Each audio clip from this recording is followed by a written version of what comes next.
All right, this is so exciting. Award-winning comedian, producer, actor, podcast host, writer, singer-songwriter, Mae Martin.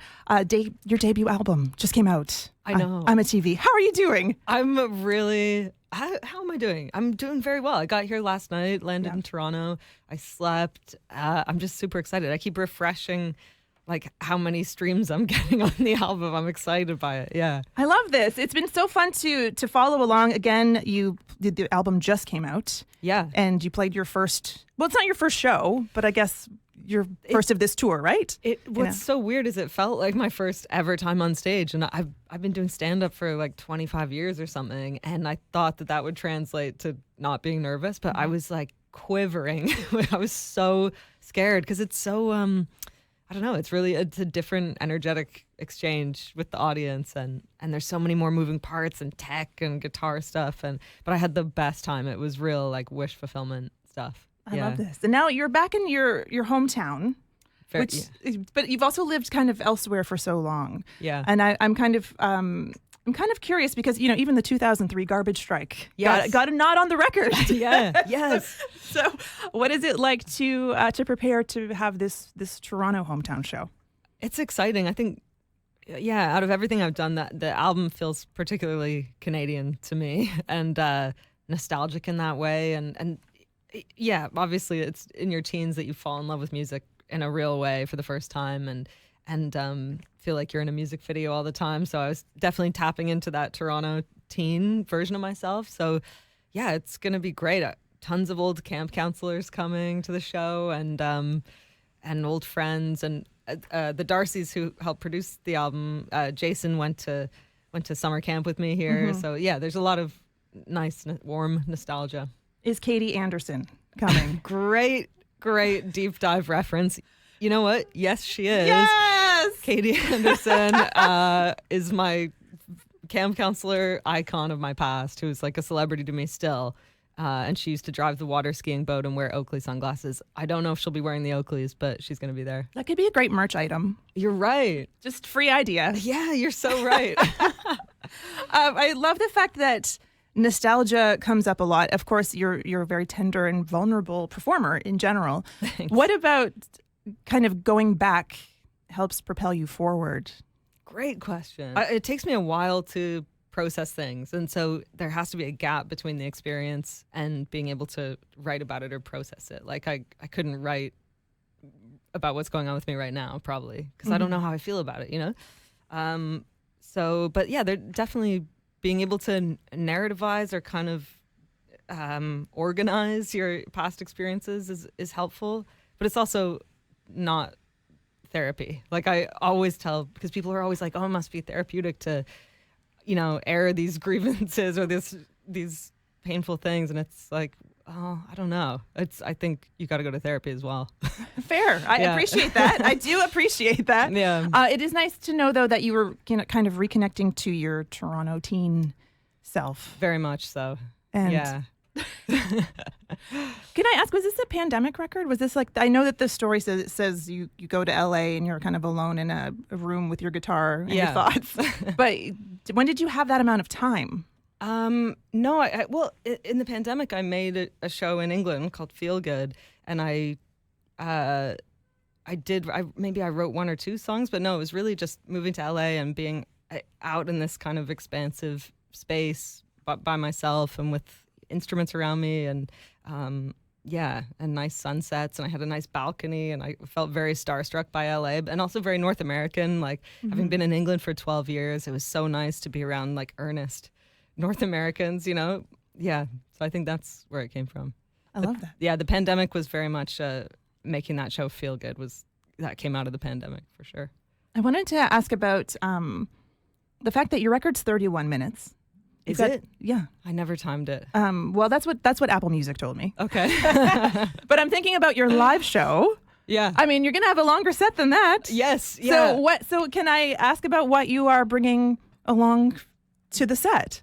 Well, it's very fluid at the moment, but in the LA show, I did a lot of talking. Okay. I told some stories, but also did covers, and also some of the songs are kind of more fleshed out. And there's a couple of songs that aren't on the album. There's a couple of new songs that I'm really pumped about. But But yeah, it's been fun playing covers. I don't want to say what the covers are, but you're talking about nostalgia and millennial nostalgia. There's a couple of really fun covers that I'm really enjoying playing and that really feel like, I'm living out a teen fantasy. I love this. Is the same song that was the most joyous to write the most joyous to perform on stage? Yeah, I think so. Yeah. Which one is it? This song "Try Me," which I keep saying, oh, it's such a positive song, and then you listen to it and you're like, it's still kind of mournful, but "Try Me," which is sort of about like I can handle anything that you can throw at me. That we all can. We can all get through this. We've all been, the state of the world seems so bleak right now, but we can do it. When we've, So I'm really enjoying playing that. It's got like a bouncy beat and some nice harmonies, and but it'll be crazy that the only show I've played, the album hadn't come out yet, so people were hearing the songs for the first time.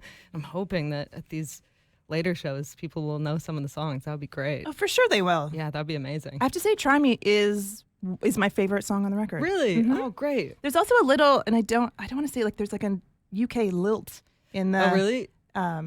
Been there. Like, there's I was like, is that? It reminded me, I don't know, if the Cranberries or something, but it just brought me back to, maybe it's my millennial nostalgia. For sure. Digging into your song. Yeah.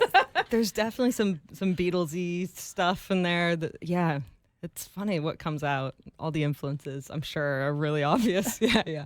Well, when it comes to, often with comedians or comics, we talk about the comics that shaped them. When it comes to music and musical acts, bands, artists, who shaped you and kind of brought you to this point? Well, my parents were really into music, and my dad's British, and so he got me, like most children, deeply into the Beatles as a child. And then what I love about the Beatles is then in your teens, you rediscover them. And I felt like I had discovered the Beatles. Like I was the first person to ever hear them and have a relationship with like the White Album and be like a stoner Beatles fan. So the Beatles and Pink Floyd and Zeppelin and Bob Dylan and then indie music in Canada in the early 2000s, like Sam Roberts, Broken Social Scene.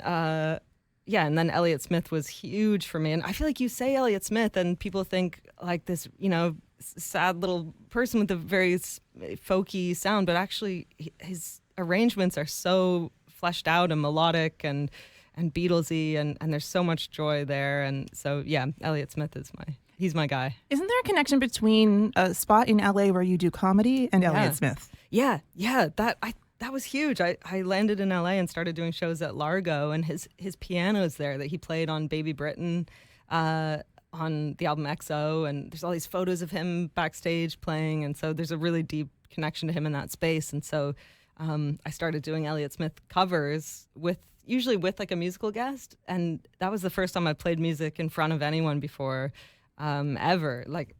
And even though it was something I did privately in my bedroom, so that helped build my confidence for sure. So good. Well, I wanted to talk about Good Dream because, of course, that was the first song that was released as a taste of what was to come. But it was kind of, as you've put it, your earnest record is coming out. It was the first exposure to this earnest musical side of Mae Martin. Yeah. Why was Good Dream the kind of package deal to put out first? I felt like it was accessible and positive and fun to. It's super fun to perform and had that nostalgic sort of Third Eye Blindy sound that is that the album kind of has. So I don't know. It's really hard picking things like that. Mm-hmm. It was one of the last songs we recorded for the album, but that's what we went with. What was the first song recorded? Big Bear. Ah, yeah. That was the first song I wrote for the album too. Lovely. Yeah. Well, I know you're quite busy. Actually, I have one more question. Any questions? I'm just happy to be like my brain is still warming up too. I promise I'm usually more articulate, but no worries. I'm not as caffeinated as usual. Oh, please. You are not alone, my friend. Yeah. I was about to go on a tangent about having my first record as a child was it was Alvin and the Chipmunks sing the Beatles. Oh my God. And that was my introduction to and if I would have known, I would have brought That's it for incredible. you. I loved Alvin and the Chipmunks. Yeah. I recently had a moment where Sharon, Lois, and Bram asked a question on my podcast, and I didn't know how starstruck I'd be, basically. They said, even hearing them say my name, Sharon, Lois, and Bram, I just lost my mind. Amazing. Now, wait, where was it? Oh, I wanted to know, my little nerdy question is about the album artwork. You have an old school tube TV, but it's on two like cinder blocks. Yeah. Did you create the artistic direction? Is there a story or something that comes from all that? Well, what I love about that photo shoot is it wasn't intended for the album. It was something I did with this amazing photographer, JJ Geiger, and I just showed up, and I had the idea of putting all the TVs in, and I wanted like an old shaggy carpet that looked like somebody's basement in the 90s. And I knew I was going for a kind of hairless twink. That was my vibe. Like I wanted to look like a little gay boy. That's what I was going for. And I think I ended up putting on the jeans of like one of the guys there, like the jean shorts, and wearing someone else's socks. And it was very organic. And I think if I'd been thinking this is going to be the cover of the album, I would have been too scared. But it was a very loose and fun photo shoot. And also I was feeling good about my body. Like I just had top surgery a couple years ago, and it was the first time I was like going to be shirtless in a photo shoot, and it just felt really empowering and fun. So yeah, vaguely my idea. I don't know about the cinder blocks, but definitely the 90s vibe. Yeah, 100%. and similarly with the whole album, I never made it thinking I would put it out. Like we brought it to Universal after it was already made, and it was really just a personal exercise. And I'm glad, because I think I would have self-edited too much if I thought people were going to hear it. I thought maybe I'd put one song out on Instagram or something, but it's become this thing, and now I'm super proud of it and pumped. So I'm really grateful that you guys are playing the songs. Thank you. Of course. We love them. We love them, and we're so excited that you're ping Danforth Music Hall. I think there's very few tickets left. I think it's maybe a sellout at this point. Oh, that would be epic. I mean, it feels so full circle, because I've done stand up there. I did my podcast there, so it's really nice to be back, and it's very much a music venue. I think, it's going to be great. Well, thank you for taking the time. We're so excited for you, and hopefully this means that among your many other projects, there's more music on the way. Oh, for sure. I've got the bug. I'm addicted. Yeah. Incredible. Well, enjoy the rest of your tour, and thank you so much again for coming in. Thank you for having me. Thanks.